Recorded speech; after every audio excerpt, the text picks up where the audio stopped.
ओम नमः शिवाय। प्रिय भक्तजनों, आज मैं आपको भगवान शिव जी की एक कथा का श्रवण करा रही हूँ, जिसके माध्यम से आप जानेंगे नरक की वैतरणी नदी और पुष्पभद्रा नदी के बारे में, और कौन से मनुष्य इन नदियों में सुख तथा दुख का भोग करते हैं।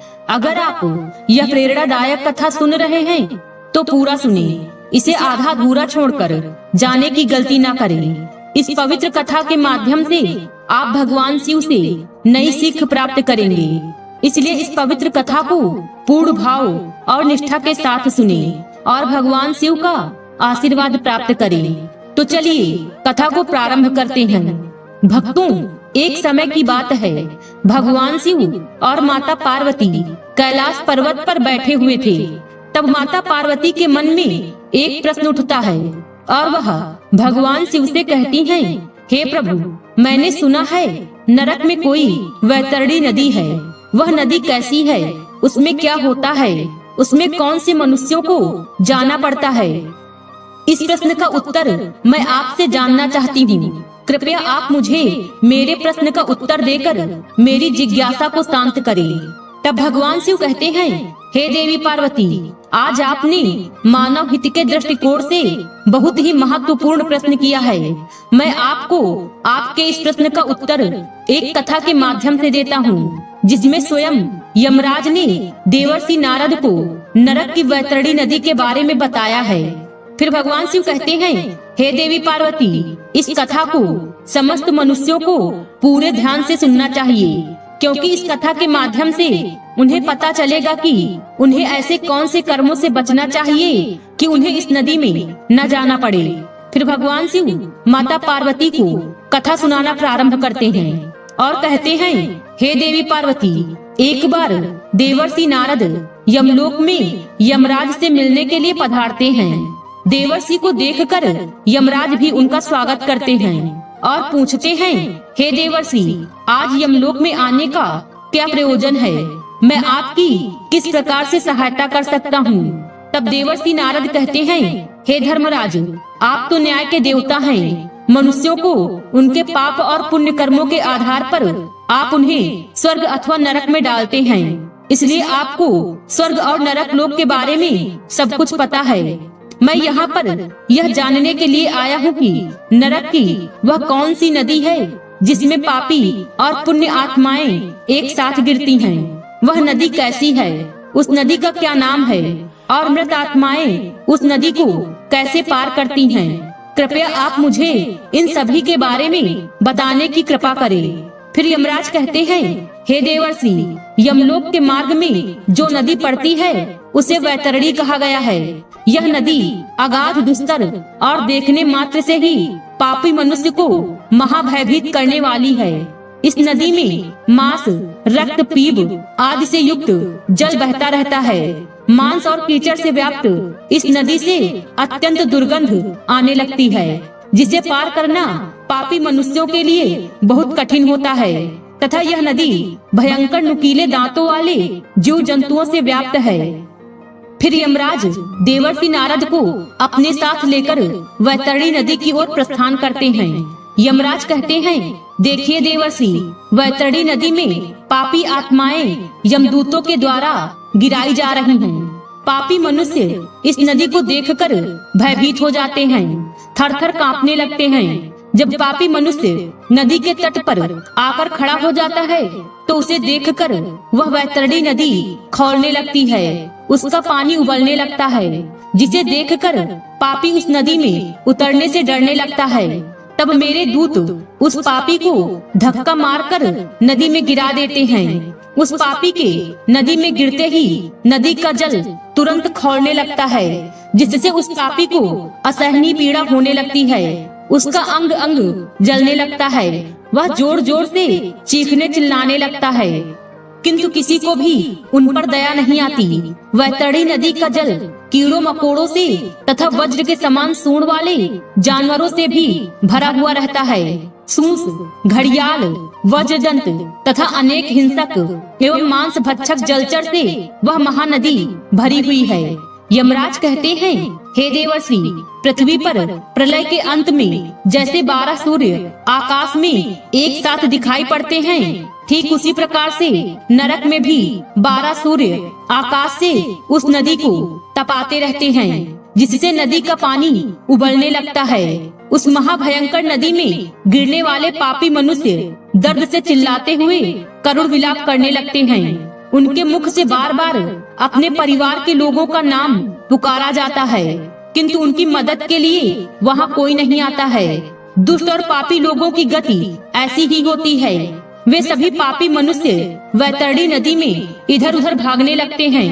ऊपर से तपते हुए 12 सूर्य की गर्मी से वे जलने लगते हैं, जिससे व्याकुल हो फिर वे नदी में डुबकी लगाते हैं। लेकिन नदी का पानी भी उनके शरीर को शांति नहीं देता है। वे उस गर्म जल में भी तड़पते रहते हैं। इतनी पीड़ा सहन करके वे अपने पाप कर्मों को याद करके दुखी होने लगते हैं। फिर यमराज कहते हैं, हे देवर्षि नारद, वैतरणी नदी चारों ओर से भयानक भूखे जानवरों से भरी हुई है। वे सभी नुकीले दांतों वाले जानवर नदी में गिरने वाले प्राणियों को काटते रहते हैं, उन्हें कच्चा चबाने लगते हैं। सभी पापी लोग उन भयानक जानवरों को देखकर इधर उधर भागने लगते हैं, लेकिन फिर भी वे खुद की रक्षा नहीं कर पाते। फिर देवर्षि नारद कहते हैं, हे धर्मराज, फिर जो लोग पुण्यवान होते हैं वे इस नदी को किस प्रकार से पार करते हैं? तब यमराज कहते हैं, हे देवर्षि, पुण्य करने वाले मनुष्य को यह वैतरणी नदी सुख प्रदान करने वाली होती है। इस नदी में गिरने पर उन्हें परमानंद की प्राप्ति होती है। इस नदी में अत्यंत सुंदर सोने से बनी हुई नौकाएं हैं। उन नौकाओं में सवार मल्लाह उस नदी के तट पर आए हुए पुण्यवान मनुष्यों का स्वागत करते हैं और उन्हें प्रेम पूर्वक कहते हैं, हे महात्मा जन, आप इस नौका में सवार हो जाओ और सुख पूर्वक वैतरणी नदी को पार करो। जिसने पृथ्वी लोक पर पुण्य किए हुए होते हैं वही मनुष्य नौकाओं में बैठने के योग्य होते हैं। जो लोग पापी होते हैं उन्हें नदी के तट पर खड़े मेरे दूत धक्के मारकर नदी में गिरा देते हैं और नदी में मौजूद कौवा, बगुला, उल्लूक आदि पक्षी उस पापी के शरीर पर चोंच से प्रहार करने लगते हैं। पुण्यवान मनुष्यों को नदी का जल अत्यंत सुंदर और पवित्र दिखाई पड़ता है। उन्हें उस नौका में बैठने पर किसी प्रकार का कष्ट नहीं होता है और वे जल्दी ही उस महानदी को पार करके आगे चले जाते हैं। वे जब आगे इस नदी में चलने लगते हैं तो नदी में मौजूद हिंसक पशु उन्हें किसी भी प्रकार का कष्ट नहीं देते हैं। वे शांति से उन भयानक जानवरों के बीच में से चलने लगते हैं। फिर देवर्षि नारद यमराज से कहते हैं, हे धर्मराज, कौन से पाप करने पर मनुष्य को इस महाभयंकर नदी में गिराया जाता है? तब यमराज कहते हैं, हे देवर्षि, जो मूर्ख मनुष्य ईश्वर की, अपने गुरु की, अपने माता पिता की तथा अपने पूर्वजों की निंदा करते हैं, उनका अपमान करते हैं, बुढ़ापे में उनका सहारा बनने की बजाय उन्हें धक्के मारकर घर से बाहर निकाल देते हैं, उस पापी को इस वैतरणी नदी में गिराया जाता है। जो मूर्ख पुरुष अपनी पतिव्रता, सुशील और धर्मपरायण पत्नी का त्याग कर देता है, पराई स्त्री के लिए उसे धोखा देता है, पराई स्त्री से संबंध रखता है, उसके साथ हिंसा करता है, उसका अपमान करता है, उस पापी को भी वैतरणी नदी के तट पर लाकर धक्के मारकर नदी के अंदर गिराया जाता है। फिर यमराज कहते हैं, हे देवर्षि नारद, जो मनुष्य शरण में आए हुए मित्र, साधु, सन्यासी, बालक तथा बूढ़े लोगों का वध करता है, जो शरण में आई हुई स्त्री के साथ अनैतिक कार्य करता है, उसे भी इस नदी में गिराया जाता है। नदी में गिरकर वह करुण विलाप करता हुआ अत्यंत कष्ट भोगता है। जो स्त्री पति के साथ विश्वासघात करती है, दूसरे पुरुषों के साथ संबंध रखती है, व्यभिचार करती है, उस पापी स्त्री को भी इस नदी में गिराया जाता है। बड़े सूंड वाले जानवर, घड़ियाल आदि उस स्त्री पर झपट्टा मारते हैं और वह उनसे बचते बचते इस नदी के पात्र में आगे चलने लगती है। जो पापी मनुष्य शांत और कमजोर लोगों को अकारण ही दुख देता है, पैसे की हेरा फेरी करता है, वह भी इस नदी में गिरता है और क्रमी उसका भक्षण करते हैं। जो मनुष्य पूज्य जनों तथा गुरुजनों को वचन देता है और बाद में उस वचन का पालन नहीं करता है, मैंने ऐसा वचन दिया ही नहीं, ऐसा कहकर झूठ बोलता है तो उसका भी वास इस नदी में होता है और विषैले सर्प उसे डसने लगते हैं। जो दूसरों के घर में आग लगाता है, दूसरों का काम धंधा बर्बाद करता है, दूसरों को विष पिलाता है, झूठी गवाही देता है, शराब का सेवन करता है, यज्ञ आदि धार्मिक कार्यों में विघ्न डालता है तथा गुरु की पत्नी के साथ गमन करता है, उसे भी इस मांस के कीचड़ से व्याप्त नदी में गिराया जाता है। जो पापी मनुष्य दूसरों को वस्तु भेंट करके फिर से उसे चुरा लेता है, जो सेतु अर्थात नदी पर बनाए हुए पुल को तोड़ता है, दूसरों की पत्नी के साथ भोग विलास करता है, गायों को पानी पीने के लिए बनाई हुई बावली को तोड़ता है तथा छोटी कन्याओं के साथ बलात्कार करता है, उसे भी धक्के मारकर इस नदी में गिराया जाता है। नदी में स्थित जानवर उसका मांस नोच नोच कर खाने लगते हैं। जो भी मनुष्य दान नहीं करता, दान देकर बाद में पश्चाताप करता है, मांस का भक्षण करता है, गायों को मारता है, वह भी इसी नदी में गिरता है। अहंकारी, दूसरों की झूठी प्रशंसा करने वाला, गर्भपात करने वाला भी इसी नदी में गिराया जाता है। इतना सुनकर देवर्षि नारद आश्चर्यचकित हो जाते हैं और यमराज से कहते हैं, हे धर्मराज, इस महाभयंकर नदी का वर्णन सुनकर तो मेरे रोंगटे खड़े हो गए हैं। किंतु हे धर्मराज, मैंने सुना है कि नरक में एक और नदी भी है जो बहुत ही सुंदर और पवित्र है, कृपया आप उसका भी वर्णन करें। फिर धर्मराज कहते हैं, हे देवर्षि, इस वैतरणी नदी को पार करने के लिए मनुष्य को 17 दिन का समय लगता है और वह 18वें दिन मेरे नगर में पहुंचता है, जिसे यमपुरी कहा जाता है। इस नगर के पास पुष्पभद्रा नाम की नदी प्रवाहित होती है। अब मैं आपको इस नदी का वर्णन सुनाता हूँ। पुष्पभद्रा नाम की जो नदी है, उसका जल अत्यंत शीतल और सौम्य होता है।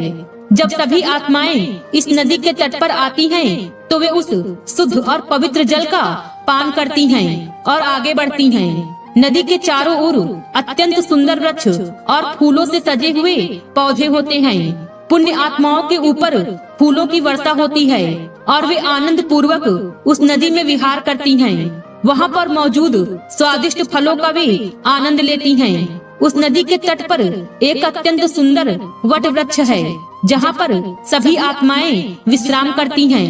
किंतु यम के दूत पापी आत्माओं को वहाँ पर विश्राम करने नहीं देते हैं, धक्के मारते हुए आगे चलने के लिए कहते हैं। उस प्राणी के पुत्रों के द्वारा जो भी मासिक पिंडदान किया हुआ होता है, उसे वह इस स्थान पर प्राप्त होता है और वह उसे खाकर आगे बढ़ता है। फिर देवर्षि नारद कहते हैं, हे यमराज, वैतरणी नदी के ताप से बचने के लिए मनुष्य को कौन से कार्य करने चाहिए? तब यमराज कहते हैं, हे देवर्षि, मनुष्य यदि इस महातापी नदी को शीघ्रता से पार करना चाहता है, तो उसे पृथ्वी लोक पर गाय का दान करना चाहिए। लाल अथवा काले रंग की शुभ लक्षणों वाली गाय का नाम वैतरणी रखना चाहिए और उस गाय का दान करना चाहिए। जो मनुष्य पृथ्वी लोक पर गाय का दान करता है, वह यमलोक में गाय की पूंछ पकड़कर वैतरणी नदी को पार कर लेता है। गाय का दान करते समय कहना चाहिए, हे द्विजश्रेष्ठ, महाभयंकर वैतरणी नदी के बारे में जानकर मैं उसको पार करने की अभिलाषा से यह वैतरणी नाम की गाय आपको दान में दे रहा हूँ। फिर गाय की पूंछ को हाथ में लेकर इस प्रकार बोलना चाहिए, धेनुके त्वं प्रतीक्षस्व यम द्वारे महाभय उत्तराय देवशी वैतरणे नमस्तुते। इस प्रकार से मंत्र बोलकर गाय का दान करने से गौ माता प्रसन्न होती हैं और वह मनुष्य यमलोक में सदगत को प्राप्त करता है। वह वैतरणी नदी को आसानी से पार कर लेता है।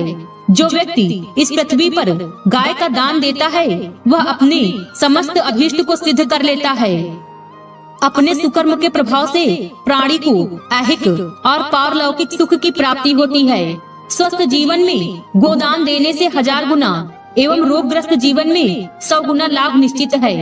मरे हुए प्राणी के कल्याणार्थ जितना दान दिया जाता है, उतना ही उसका पुण्य है। अतः मनुष्य को अपने हाथ से ही दान देना चाहिए। मृत्यु होने के बाद कौन किसके लिए दान देता है? दान धर्म से रहित कृपणता पूर्वक जीवन जीने से क्या लाभ हो? इस नश्वर शरीर से स्थिर कर्म करना चाहिए। आत्मा अतिथि है और वह एक न एक दिन इस शरीर का त्याग करके चली जाएगी, इसलिए बिना लोभ किए मनुष्य को दान अवश्य करना चाहिए। इस प्रकार से यमराज ने देवर्षि नारद को यमलोक की वैतरणी और पुष्पभद्रा नदी का वर्णन किया है। फिर भगवान शिव कहते हैं, हे देवी पार्वती, अब आपको आपके सभी प्रश्नों के उत्तर मिल गए होंगे। अब तो आपकी जिज्ञासा शांत हो गई होगी। तब माता पार्वती कहती हैं, हाँ प्रभु, आपने वैतरणी और पुष्पभद्रा नदी का संपूर्ण विस्तृत वर्णन सुनाकर मुझे और इस कथा को सुनने वाले सभी मनुष्यों को धन्य कर दिया है। आपका बहुत बहुत धन्यवाद। आज की वीडियो में बस इतना ही। उम्मीद है वीडियो पसंद आई होगी। इस वीडियो में बोलते समय कोई त्रुटि हुई हो तो क्षमा करें। वीडियो पसंद आई हो तो वीडियो को लाइक और शेयर करें और चैनल को सब्सक्राइब कर दें और कमेंट बॉक्स में हर हर महादेव लिखना बिल्कुल ना भूलें। मिलते हैं अगले वीडियो में। खुश रहिए और खुशियाँ बांटते रहिए। हर हर महादेव।